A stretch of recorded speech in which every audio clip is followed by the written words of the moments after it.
This weekend's Red Baron Formula Oz racing has attracted just under 50 competitors. It's tight, it's tough, it's fast and it's exciting. Let's hear from some of them.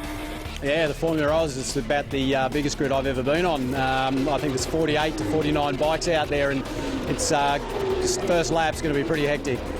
Oh, it's an open class, so there's no control tyres.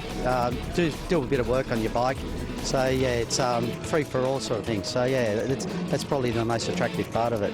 Mate, super bikes, there's no restrictions on what you can ride. Mate, there's 48, 50 bikes. I think it's the biggest class here today, and mate, it's going to be some tough racing out there today. 49 riders. The track capacity is 50. We've got 49 entries. We lost a few in practice and yesterday in racing, but we've still got over 40 competitors today. It's fantastic to see that many modern road race bikes on the track going for it. What's that first corner going to be like?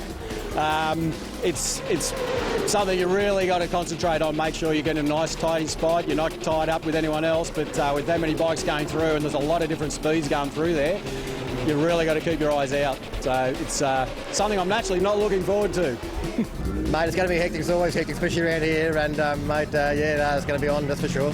Oh, absolutely. I tell you what, it makes for some great television, and the spectators here today, I'm sure, will really enjoy watching all the racing, but especially Formula Oz. 40-odd blokes going crazy into turn one. Can't wait for that, Will Hagan, the Formula Oz, the Red Baron Formula Oz bikes. What a fantastic field. You heard from Terry O'Neill, the track capacity is 50. There were 49 entered. We've got just on 40 this time round. Looking forward to turn one. Like the arrival of the first fleet, an enormous group of people, and very mixed up with Aaron Morris from Aaron Gobert. He had a great time yesterday in the Super Sport class. Grant Hay with him on the front row of the grid, all ready to go now. The biggest field you've seen in motorcycle racing for a long time. Oh, jump start there uncertainly, or certainly I should say, for the rider of bike number 17. I think he'll come under the scrutiny of our race control, Lenny Nicol from the ACT. Couldn't even find his way through the grid. He just sort of waddled his way sideways a little bit. Out in front at the moment, it's Aaron Morris on 21, leading from Aaron Gobert. He's on number 10. Aaron Morris, the Novocastrian, son of Graham Morris, former Australian champion on board the Pope Building Services Ducati Australia 1098R, doing a good job ahead of Aaron Gobert on the Gobert Motorsport Yamaha R6 600. All grades from A to D in this field, and all manner of bikes. Looking there at number 16, and just one of an enormous rash of bikes running through. Christian Casella from Victoria on his 675cc Triumph. Nice to see the British brand having a go. One of the most exciting classes of racing in any motorcycle category worldwide, I believe this one to be, Will Hagan. In old-timers terms, like myself, we used to refer to it as the Butcher's Picnic. The Butcher's Picnic, indeed. Anything you can think of can be run in this class of racing. Indeed, and once upon a time it was the last race of the day. Bikes and cars, anybody still mobile and able to run was eligible for the Butcher's Picnic. Christian Casella on board the Triumph, just behind the unmistakable figure and glow of Phil Lovett from Newcastle. Yes, Phil's got to have another go. Used to doing 200 odd kilometres down to Fink and then 200 odd back on dirt. On 63, doing a good job. Grant Hay on the shock treatment Yamaha, Honda 1000. Phil Lovett, of course, as you've said, multiple Fink Desert National champion, or champion of that race category, elected not to compete in it this year so that he could be here for the FX Superbike Championship round at Eastern Creek International Raceway, but can't get the dirt out of his blood, is off for the 4-day international soon. Absolutely, and that Fink Desert race this year, they allowed up to 550 bikes to enter. Ultimately only 513 entered, and about 481 took part in the prologue. An incredible event. Talking about an incredible event, Formula Oz never ceases to amaze me how you can look from the beginning of the field right back through to the end, and you'll always find a battle like we're witnessing here on the screen at the moment, with Phil Lovett leading just ahead of bike number 16, Christian Casella. And Tony Mihailovic there on 9, doing a good job. There he is, the third one to the front there, just going out of screen on the left, being followed then by 98 Phil Lovett and Christian Casella. Heading down the Puma RV straight, the back straight that heads into the Race Tech turn. As you've mentioned before in our coverage of this great race meeting, it is a difficult section of the circuit, Will. It swoops to the right, then a double apex left-hander, and if you do not maintain your top-end speed, you'll lose out at the end of the 1 kilometre main straight. Christian Casella's on 16 that we just briefly saw there. And up in front, though, second place is Aaron Gobert on the doing a very good job in his R6 Yamaha. So just 600 cc's. Aaron Morris in front of him's got a 1098 V-twin Ducati booming away at the front end of the field. And then we've got this lot under brakes, Phil Lovett all crossed up just the way he is every time he touches the brakes or does anything on dirt. Aaron Gobert heading out of turn 3 over Dunlop. He's in second place with Grant Hay. Oh, ride it down. We've got a stoppage. Ride it down. We can see that he's breathing okay there. It looks like he's a little bit winded. Just trying to get his visor off. Well, he's rightly saying, come on, come over here and look after me, please, because I'd rather get some help, try and do something myself. And we're not in any way disparaging the guy's situation. But this will mean a stop, and he'll be well looked after, and then we'll go again. Tony Mihaljevic on board machine number 9, heading out of turn 8, the KTM corner. All of this will be to no avail, really, as the red flag will come out, cause the stoppage of the race. We'll have a restart, and this event will probably occur in 2 parts, Will. Absolutely. It's only a 5-lapper, and this happening on the 3rd lap, so they'll go back to lap 2. Red flag has just been shown on the entrance of turn number 10, 11 and 12, Race Tech corner. Riders acknowledging that, and they will slow down. Phil Lovett electing, by the looks of it, to come into the pit area as our front 4 runners, or I should say 2nd, 3rd, 4th and 5th, continue down the main straight. So an unfortunate circumstance. The rider looks as though he's okay. The ambulance commander is there and just assessing to make sure that he is A-OK before the helmet comes off. As we head back for the full race restart, the event will be held in 2 parts. A good start there from Aaron Morris again. Aaron Gobert getting plenty of air underneath the front wheel in second. No jump starts by the looks of this time. Everybody behaved themselves. And of course, oh my goodness me, wow, that's about 4 guys down in high-speed stuff too. And amazingly, 3 at least of them getting up.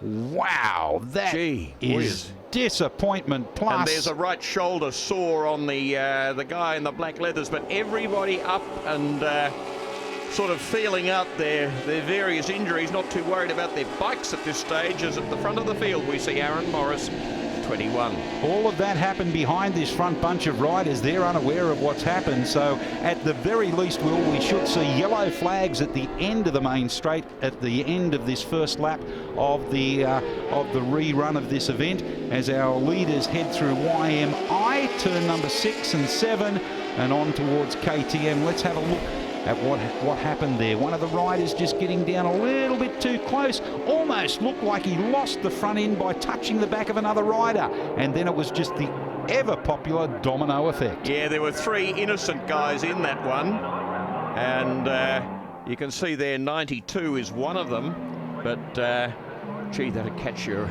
attention. They'll be up in 4th gear, hammering hard with the throttles absolutely flat. Strap guys disappointed to be out, as well as pleased not to be too badly injured. In the meantime, the race continues as our head pack or lead pack heads down into Race Tech corner on the 2nd time of asking of this restart of the race. On screen there you can see that Phil Lovett is under siege yet again from Christian Casella and also Tony Mihaljevic. No, Mihaljevic is now up onto the back of Grant Hay. So they've got 1 lap remaining now to complete their 5 in 2 parts for this race.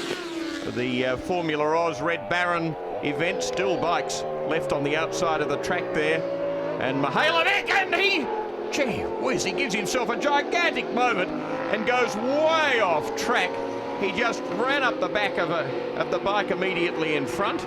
Did the right thing though. He managed to hang on to the bike and wash off as much speed as he could. More reminiscent of a speedway rider throwing the bike down, held onto it. Just laid it down.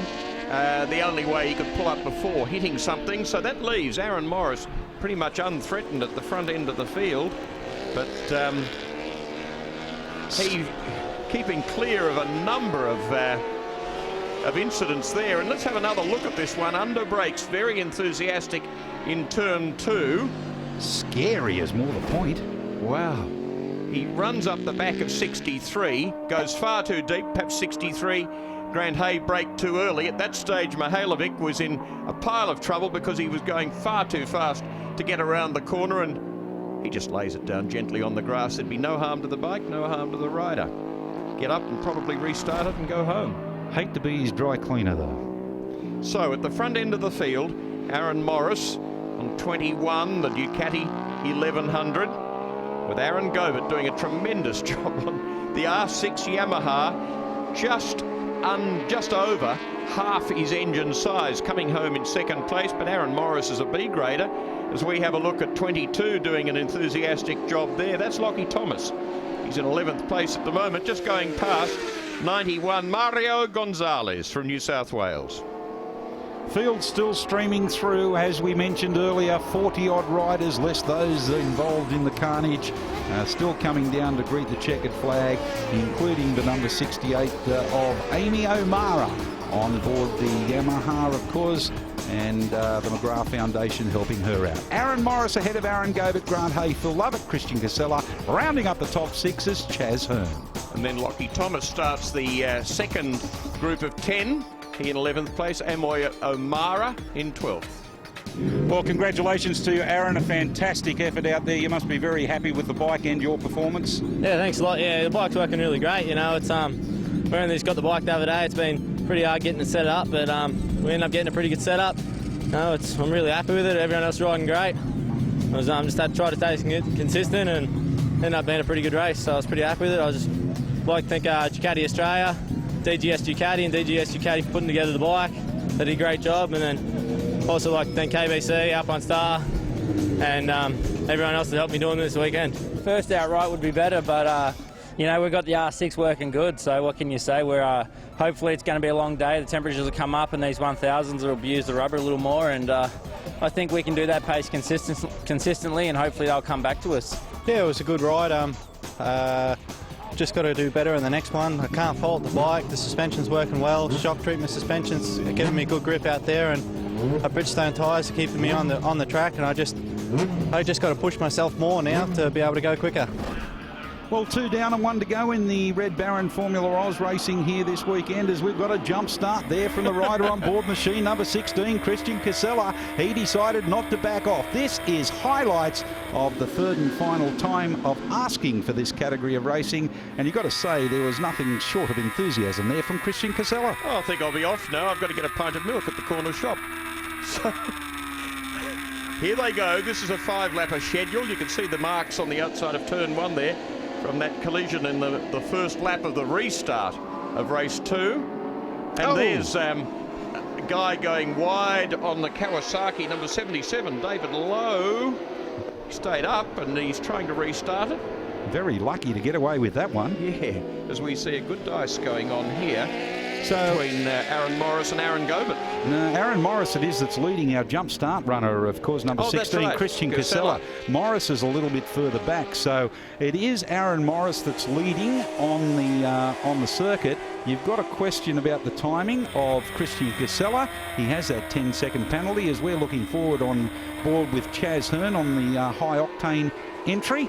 At a couple of battles just ahead of him here. This is highlights, as I mentioned. Tony Mihaljevic coming around the outside of that Kawasaki mounted rider who came off David Lowe. Which shows that Mihaljevic suffered not at all from that previous race, as we see them come across the finishing line. And 21 was first across. 16 was second, but the actual race results goes to Aaron Morris ahead of Aaron Gobert and Grant Hay, Christian Casella, Tony Mihaljevic and Phil Lovett round out the top 6. Ducati's working great, you know, it's awesome bike to be on. I'm pretty happy with it, you know. It's just had to get out there, put some consistent laps in, and you know, the bike's just working great. I just can't thank Ducati Australia enough, and DGS Ducati. They helped me out a lot this weekend. It's just got the bike working great. You know, Nigel Pitch, his suspension's just working awesome, and you know, really stoked with how the bike's working. So the points after those 3 races in round 3, at the end of the 3 rounds, sees Tony Mihailovic leading despite his non-finish in race 2. 160 points, just 6 in front of Phil Lovett, and he just 7 in front of Richard Zaja. Those points adjusted because Clark, of course, excluded 3 bikes for technical infringements. Well, folks, unfortunately, that brings down the checkered flag on our coverage from round 3 at Eastern Creek International Raceway. But get yourselves set. We head down to Winton International Motor Raceway in early September, the first week in September, for round 4 of this year's Australian FX Superbike Championship.